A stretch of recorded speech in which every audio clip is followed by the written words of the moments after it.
Hello বন্ধুরা, good morning. Welcome back to my channel. আমি মাম্পি। আমার মাম্পিস ডেইলি ব্লগ চ্যানেলে তোমাদের সবাইকে জানাই অনেক অনেক স্বাগত। দেখো, আজকে হচ্ছে মঙ্গলবার এখন। আর সকালবেলা ঘুম থেকে উঠেই আমি বাসি কাজ সেরে তো আগেই মাছটা বের করে রাখি।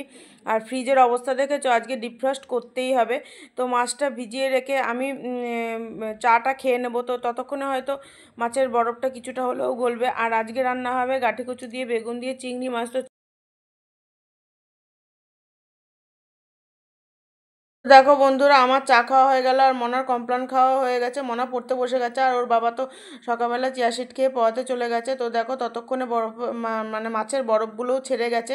তো চিংড়ি মাছগুলো একটা একটা করে আমি সব ছাড়িয়ে নেবো। আর যদিও পুরো মাছটা করব না, এখানে অনেকটা মাছ আছে, প্রায় 400 450 মতো চিংড়ি মাছ রয়েছে। তো যেহেতু চিংড়ি মাছগুলো খুব বেশি বড় না, তো 400 মাছ মানে অনেকটা মাছ হয়েছে। তো অর্ধেকটা আজকে গাঁঠি কুচুতে দেবো আর অর্ধেকটা খোসা শুদ্ধই রেখে দেবো। আর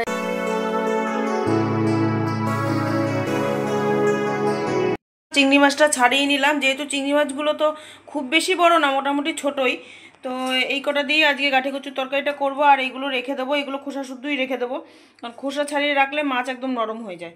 তো এগুলো রেখে দেবো ফ্রিজে। আর এ দেখো, এখানে হচ্ছে 3 পিস তেলাপিয়া মাছ আর 3 পিস ইলিশ মাছ আছে। তো মনাকে জিজ্ঞেস করলাম, মনা মাছ খাবি না পনির খাবি? তো ও বলছে পনির খাবো। তা পনিরই করতাম, তবু ওকে জিজ্ঞেস করলাম, যেহেতু রাত্রিবেলা তরকারি কেটে রেখেছি, পনির আলু ঠালু সব কেটে রেখেছি। আর এই মাছগুলো আবার রেখে দেবো ফ্রিজে। আর এই মাছটা ধুয়ে নেবো, ভালো করে ধুয়ে নিয়ে আমি রান্না বসিয়ে দেবো, কারণ কি ওরা আজকে স্কুল যাবে, তো নয় দেরি হয়ে যাবে, প্রায় 8:30 বাজে। চলো সঙ্গে থাকো বন্ধুরা। বেসিনটা পুরো পরিষ্কার করে নিলাম আর এই মাছটাও ধুয়ে নিলাম। আর বাকি মাছটা এই টিফিন কারের মধ্যে রেখে এখন ফ্রিজে ঢুকিয়ে দেবো। তো বন্ধুরা, এই যে সবজি কেটে নিয়েছি মানে কালকে রাত্রেই কেটে রেখেছিলাম, কেটে ফ্রিজে ঢুকিয়ে রেখেছিলাম, নাহলে নষ্ট হয়ে যাওয়ার সম্ভাবনা থাকে। এই যে আলু কেটেছি, আর এর মধ্যে শুধু আলু না, এর মধ্যে পেঁয়াজ, লঙ্কা, লেবু সব রয়েছে। আর এই আলুগুলো দিয়ে হচ্ছে পনিরের তরকারি রান্না হবে। আর এই যে শাক, এটা মা কালকে পরশুদিন তুলে দিয়ে গেছিলো। তো এখানে কলমি শাক আর নোটে শাক আছে। তো জানো, বাজারের কেনা শাক তো খাই, সেটা একরকম, কিন্তু এই শাকের টেস্টই আলাদা। আর বাজারের কলমি শাকগুলো না সহজে মজতে চায় না, কিরকম একটা হয়ে থাকে, কিন্তু এগুলো পুরো মজে যায়। এটা পেঁয়াজ রসুন দিয়ে ভাজা করব। আর এই যে ওটসের জন্য সবজি কেটেছি, এটা হচ্ছে এখানে গাজর, কুমড়ো, বরবটি, বিনস, পটল সব আছে। আর এই যে গাঁঠি কচু, বেগুন, আলু দিয়ে চিংড়ি মাছ দিয়ে তরকারি হবে। আর যেহেতু গাঁঠি কচু, বেগুন, আলু 3 তরকারি হয়ে যাচ্ছে, তো 3 তরকারি তো রান্না করি না, তার জন্য এখানে 1-2 টুকরো বরবটি দিয়ে দিয়েছি। তো এই আজকে মেনু হবে। আর এই যে পনিরটা বের করে রেখেছি, এখানে অনেকটা পনির আছে, পুরোটা পনির দেবো না, অর্ধেকটা করব। তো এই যে পনিরটা পিস পিস করে কেটে নিয়েছি, তো এটা আজকে রান্না করব। আর এই যে এটা রেখে দেবো, এটা পরের দিন হবে। আমরা তো মধ্যবিত্ত, তাই মধ্যবিত্ত পরিবারে একদিনে সব খেয়ে নিলে হয় না, মানে আজকে খেলে পরে কালকে খাওয়ার চিন্তাও করতে হয়, এইভাবে একটু রেখে শেখেই খেতে হয়। তো দেখো বন্ধুরা, ওটসটা বসিয়ে দিয়েছি। আর ওটসটা প্রথমে কড়াইতে একটুখানি সবজি দিয়ে, ডাল দিয়ে, ফোড়নে দিই জিরা আর পেঁয়াজ আর শুকনো লঙ্কা। তো এটা দিয়ে একটু ভাজা ভাজা করে নিয়ে প্রেসারে দিয়ে দেবো। প্রেসারে জিনিসটা ভালো হয়, ডালগুলো একদম পুরো গলে যায়, কড়াইতে অতটা ভালো হয় না। আর এদিকে 3টে ডিমও সেদ্ধ করে নিয়েছি, কারণ মনা তো ওটস ডিম ছাড়া খাবেই না।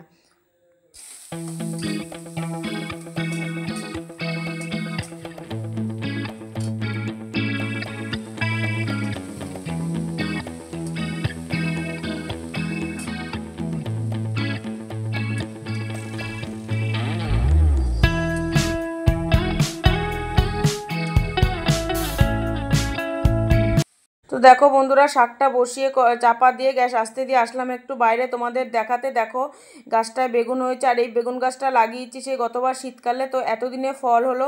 আর গাছের ফল কার না ভালো লাগে বলো। আর অপর দিকে দেখো, কুমড়ো গাছে আজকে 4টে ফুল ফুটেছে, কিন্তু আমার নাগালের বাইরে, অনেক চেষ্টা করে লগিয়ে দিয়েও পারতে পারলাম না, অনেক উঁচুতে। আর দেখো, সকালবেলা মা ফুল দিতে এসে এই ডালটা দিয়ে গেছে, এগুলো বড় বড় থোকা টগর। তো মাকে বলেছিলাম, তো ওর বাবা আজকে একদমই সময় পায়নি। কালকে বিশ্বকর্মা পুজো, কালকে স্কুল ছুটি আছে, কালকে ওর বাবাই গাছটা লাগিয়ে দেবে। দেখো বন্ধুরা, আমার শাক ভাজা হয়ে গেছে আর পনিরটাও ভেজে নিয়েছি। আর পনির বন্ধুরা, পনির ভেজে একটুখানি মানে নুন নুন জলে ভিজিয়ে রাখলে পনিরটা খুব সফট হয়। আর এদিকে আজকে ওর বাবা এসে বলছে দুধও খাবে না। তো ছানা তো আমি কাটিনি, ছানা কাটা পাউডারটা শেষ হয়ে গেছে, সেই জন্য চাই করে নিলাম। তো চাটা আমিও খেয়েছি, আমি আর ওর বাবা দুজন মিলে খেয়েছি। আর এদিকে আমার পনির তরকারিটাও হয়ে গেছে।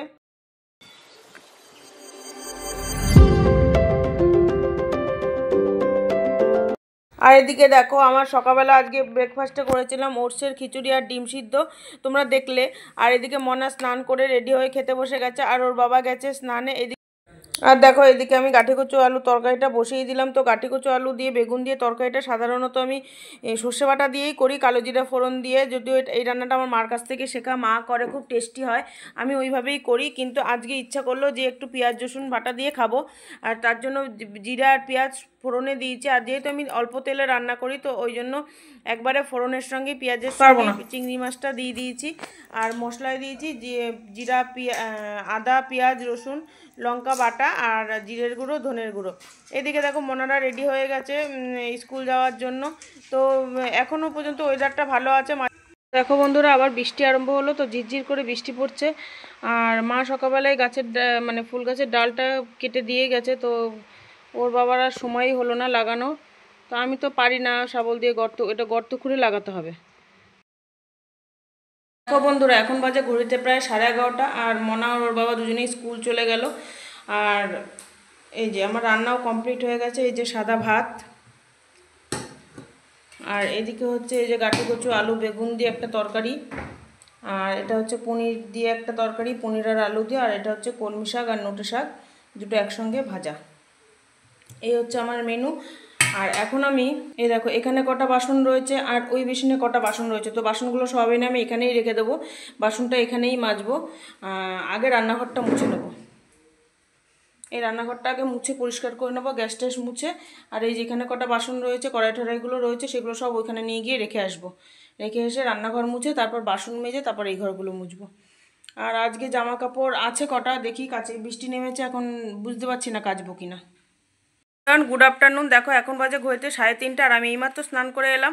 তো আজকে আমার খুব দেরি হয়ে গেছে, হঠাৎ করে বৃষ্টিটা নেমে গেল। আর কালকে জামা কাপড় তো অনেক ঘরে মেলা ছিল, কিছু কিছু ভেজা ছিল, সব বাইরে মেলেছিলাম। আর বৃষ্টি নেমেছে, দৌড়ে গেছি আনতে।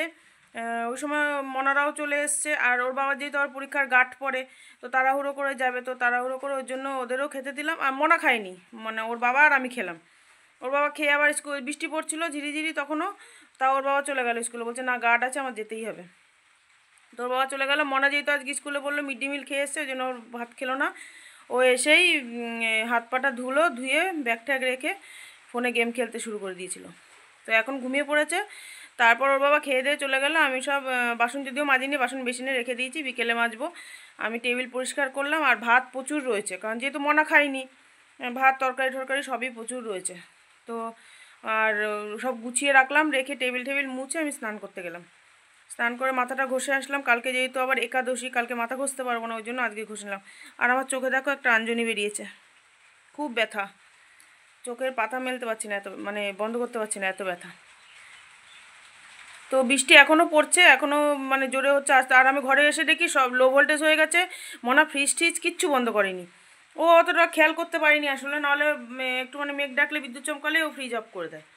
তো খেয়াল করিনি, আর কি করবো। আমি তাড়াতাড়ি করে এসে ফ্রিজে প্লাগ করে ফ্রিজ বন্ধ করলাম, টিভির প্লাগ খুললাম, খুলে তারপর এখন এই চুলটা একটু আঁচড়াবো, আঁচড়ে আমি একটু শুতে যাবো সিঁদুর টিঁদুর পরে। বিকেলে আবার দেখা হবে তোমাদের সাথে।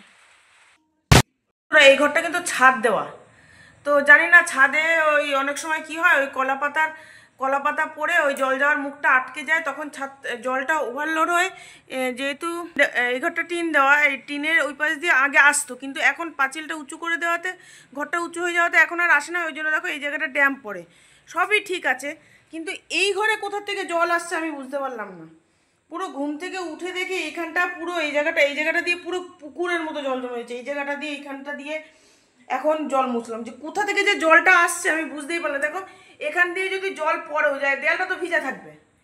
বা বাথরুমের ভেতরে গিয়েও দেখলাম, বাথরুমে তো এখন আমি মুছে জলটা ফেললাম বলে জল, নাহলে বাথরুম পুরো শুকনো ছিল। এই বাথরুমটা যেহেতু আমরা খুব একটা ইউজ করি না, ওই পাশের বাথরুমেই যাই, তো বাথরুমটা একদম শুকনো, কিন্তু রান্নাঘরে কোথা দিয়ে জল আসলো আমি বুঝতে পারলাম না। তো মিস্টিরিয়াস কাণ্ড ঘটে যাচ্ছে, জানি না কি হচ্ছে, ভুতুরে কাণ্ড। আর এখান দিয়ে তো জল পড়ার কোনো এই ছাদটা পুরো জলছাদ করা, জল পড়ার কোনো ইয়েই নেই। আর যদিও বা পরে এখান থেকে জলের দাগ থাকবে বা ভিজা থাকবে, কিছু তো হবে। কি হচ্ছে বন্ধুরা কিছু বুঝতে পারছি না, জানি না। যাই হোক, মনে সন্ধে দিল ঘুম থেকে ওঠার পর, আমি তো উঠেই দেখছি এই জল মুছলাম এতক্ষণ ধরে। আর মনে সন্ধে দিল, দিয়ে মুড়ি খেলো, এই যে একাই মুড়ি মেখে খেলো। এখন আমি চা করব, চা খেয়ে তারপর ও গিয়ে পড়তে বসবে। সঙ্গে থাকো। তো দেখো বন্ধুরা, চা করে নিয়ে চলে এসেছি, আর মোনা চা খেয়ে গিয়ে পড়তে বসবে। মোনার আবার স্যারও আসবে আজকে। আর আজকে এই চায়ের গ্লাস হাতে নিয়েই তোমাদেরকে বিদায় জানাচ্ছি। শুভরাত্রি, কাল আবার দেখা হবে।